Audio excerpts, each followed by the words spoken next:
morning. Welcome to Monday. I don't know when this camera starts. Good morning. Welcome to Monday Morning Messages. My name is Candace Smith. I hope you're doing amazing and I hope you are excited about this week. You're here. You did it. You did another week and you'll be here for another week. What are your dreams? What are your goals? What do you want to manifest? What do you want to release? What do you want to share with others? What are you passionate and excited about? Focus on those things this week. For today's message, um, I was thinking about listening, and we do a lot of it, don't we? So you listen to people at work, and you listen to your family, maybe. And by listen, I don't necessarily mean like actively or comprehending all of it. Just more so from the standpoint of like you are engaged in not talking. So, you maybe listen to books, you listen to TV, you listen to music. We do a lot of it, and it can be overwhelming at times. And sometimes I think it's important to be selective about what you're listening to because you do take a lot of information in. And, you want to try to um, think about what's important because if you are listening and not really taking in the information, then it might be a time to, kind of have a break from that. But for today's message, this is more about listening to others and something that I did not do for a very long time. And not saying that I'm perfect at it now, but I can say that I try. And that's the most. And hopefully we all do, right? Um, so one thing that I've thought about is that, in general, when we are with others, how much are we really listening and how much are we talking? And I don't mean to say this like these, I mean, I guess it is also helpful, but those relationships where sort of what the give and take is, you need to vent or talk a lot, or you really do a lot of the listening for whatever reason, and you kind of understand that balance. But it's always something just to think about, even when you do have even when you do have those relationships where you think you understand how it works, it might be something to think about when you're engaging in that next conversation to really just step back and listen because people are taking in a lot of information. And I think once they get to us or you or me, then they're ready to talk about a lot of things. And that's a good thing that they feel like they have that safe space with you and that they feel like you're someone that's going to listen. So when you're on that side of it, I mean, I think the first thing is take a step back and see if you can offer that service to someone else to really listen. Again, they may not have a different sounding board. We listen all day, and someone is ready to talk to you, to engage, to provide you with information on how they feel, what they're thinking, what's funny. And thinking about instead of waiting your turn to talk, what that's like to just, take that breath and really take in the information. I was in, I, I say I learned it, but it was first really, really brought to my attention and stuck when I was in new home sales. And people would come in and look around, and it would just be like, here's all the great things we have, here's what's amazing. And the person that was my boss, I don't know if it was a book or a pamphlet. I feel like he just made a copy of the book, like on the Xerox machine. And like it was a book, but I got it with the stapled packet. It was like 100 pages. So yeah, maybe he didn't want to buy the book. Probably for the best, save money. But it was about asking questions. What are you interested in? What do you love? What are your expectations? What is your life like? To really understand people. And it really, obviously, however many years later, made a really big impact on my life because for the first time I realized that, it was a good idea to ask people about themselves. And, I don't know if embarrassingly, but I didn't do that for a long time. And I like to do it now.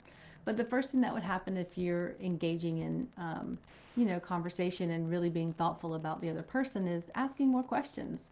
Instead of sort of waiting for you to jump in with the anecdote, with the story, with the me too, with the I get it, and, you know, sort of those fillers that we can sometimes get used to using, you know, asking more questions, and I think it will allow the other person to get their thoughts out, get their ideas out, give you more information, and sort of give them a place to, put those details, put those ideas together, really hear what they're saying, and, and understand, excuse me, of course, a little more about, what that means for them and what, because sometimes you ask people questions and they're like, that's a good question, or they didn't think about something, or they really didn't realize some aspect of it that just hadn't come to the forefront of their mind. So when you are, if you decide to do it again, you might be like, no, I've got a vent. Okay, too. But, just ask questions, be curious, and, I would say genuinely, you don't want to like roll your eyes when you're asking questions, but, just a genuine curiosity because it's giving you more information about what someone is telling you is important. Maybe not literally, of course, but if they're speaking to you, I guess they would find it important. Um, unless you're on like a bus or something, it's like you're the only person. I don't really think that you're listening or that this is important, but here we are. So, um, and then the second thing is to, if you feel like there's a solution to their problem or some information that you want to offer, ask them permission. Like, are you looking for a solution or are you just venting? Or do you mind if I share my experience? Do you mind if I share something that I feel like that might help you? And I find this interesting because we make the assumption that, people want to hear how we relate. People want to hear what we would do. People want to hear our suggestions. And it might not be true. Everyone's different and we're certainly different at different times. At one point they might be like, yeah, I mean, what do you got? And the next time they're like, you know what, I just wanted to vent. And I think a lot of times people don't get permission in their day to day. Information is dumped on them, information is given to them. Meetings are scheduled, we have to talk, conversations that are mandatory for multiple, oh, I hope this isn't a thing. Okay. For multiple reasons. So I think it shows respect and it really allows you to understand what that conversation is about. Are they venting? Are they looking for solutions?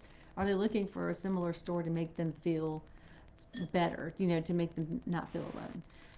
And I think you'll be surprised at that because it really shows that respect in the relationship, in that conversation when you ask them, hey, what are the terms? What are, and that sounds so formal, but you know what I mean. Maybe you don't. And if you don't, then what I mean is that it's really informal. Um, and then let's see. Let's see, what else am I thinking? Oh yes. I lost it again. Okay, so yes. So you um, ask questions, get permission, and then you want to think about, um, really taking a step back. And instead of getting through a conversation, like, okay, I spoke to this person or kind of get what they're talking about, ask yourself what you can learn from that conversation. And it might not be the topic at hand, like, okay, I learned how to handle this, or, I really learned more about how this person feels about their relationship or their boss or their pets or whoever it is in their life that they're talking about, or this thing or music that they're passionate about. What are you learning from it? What have you learned about yourself? um, have you learned how to be a better listener? Have you learned, you know what this means for you, how those experiences relate to your own life? And maybe there's a lesson in it for you that is positive, that you can take away, that you stop to take the time to let that information absorb and really allow that other person, an open space to give you information about their life. But I think if you take the time or have the curiosity to dig deeper and say, what can I learn from this? It could be the subject matter that was discussed. It could be that you understand more about your friend as a person, or parent, whatever it is. I mean, animal. Um, you could be, thinking about, what if this happens to me? Maybe there's others I can help. And now I know more about something that maybe relates to someone else that would help me grow, um, as someone that would like to help others. And, if you can't always do something like that, whether it's tangibly or financially or, volunteering, you can still help others by just listening. It, like I said, people are very inundated with information, coming their way. So when they have the opportunity to land in a safe space, to land in a quiet space, to really have someone be interested and ask questions and allow them to talk more, you're really doing something that's thoughtful and selfless, and allowing someone that breath, that the ability to let go of these things that they've been holding on to until they had you as their audience. So you might not always be able to be on that end. That's a whole nother day. But if you have the chance and you have the thought and the awareness to put yourself in that position, then you may find that you learned something new, and you've given someone else the opportunity to have, a really comfortable space to talk about things and to maybe understand themselves a little better, which I think makes the world a better place. Um, so, hope this helps. Hope you have a great week. Work your week, don't work this week. And I will see you next week.